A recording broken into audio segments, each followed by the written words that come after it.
Hey, what's up everybody? So today I'm filming a real estate video on the Sony FX30. I just wanted to give you guys my thoughts on how the camera works and how my experience was while shooting this thing.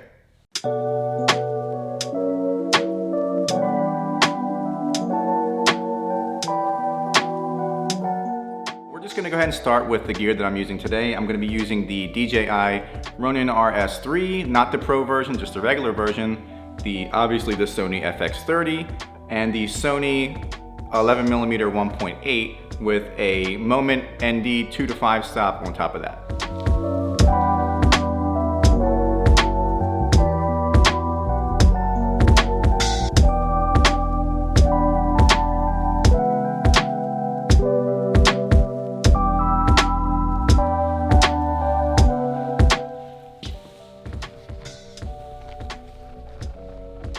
All right, so next I want to talk about my settings. So right now I am shooting on S-Log3, 4K 60, keeping it at 800, keeping the ISO around the native ISO of 800 for S-Log3.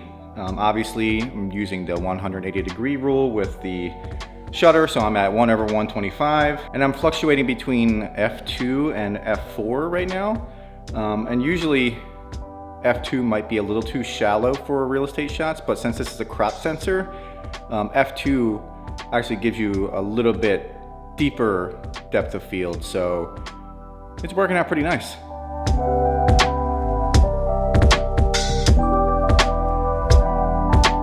So I typically would be shooting my real estate videos on the Sony A7IV, which is actually filming this right now. But I just kind of wanted to try the FX30 and see if it can be used in an actual business, in a production setting when you're actually doing a professional job. And so far, I mean, this thing is really holding its own. I've actually been able to use this on a couple of events, and it's held up amazingly. The way that they have this all set up for being a video first camera, I absolutely love. So the experience has been absolutely amazing with this camera.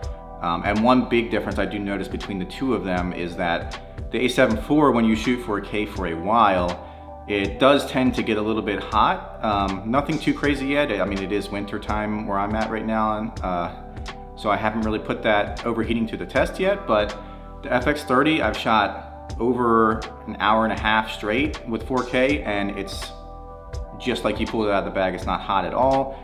Perfectly intact, and that just gives me a little bit of peace of mind knowing that I just feel confident that this is going to stay working when I need it to.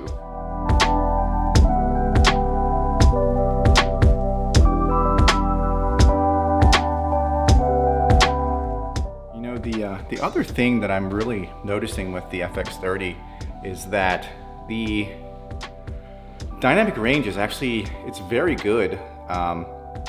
It's very on par with the A7IV. You might be missing a little bit here and there, but I don't think it's anything super noticeable.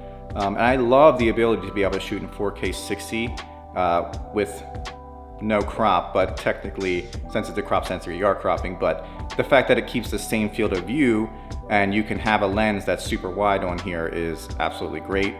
I have thought about putting the 11mm on the A7IV and seeing how that goes. But my biggest concern is the 4K 60, if it's going to overheat or not. We'll see.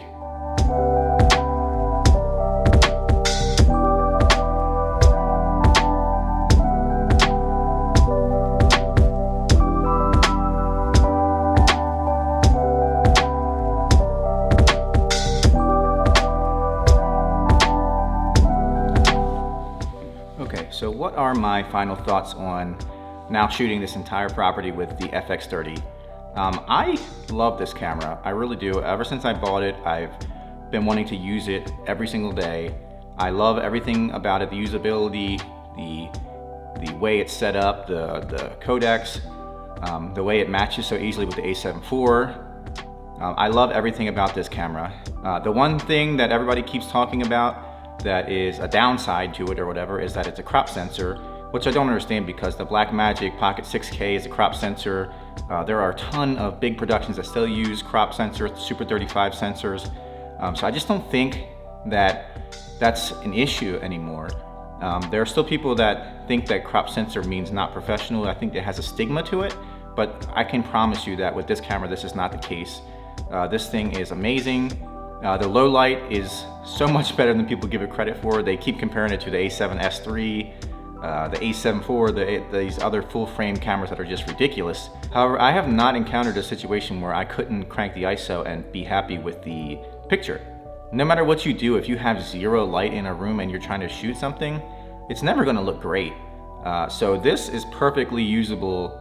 I mean, all the way up to about 8,000 I've seen that's completely usable on this camera. The image quality looks great, the colors look great. This was a flawless experience for me. I can see myself using this definitely more often on more real estate shoots just because of the lightweight, compact nature of the combo of this 11mm and the FX30 on the RS3. It's so lightweight, it's so convenient, and I really enjoyed shooting with this thing. If you enjoyed this video, please consider subscribing. I'm hoping to bring out a lot more FX30 content as well as A7IV content coming up here very soon.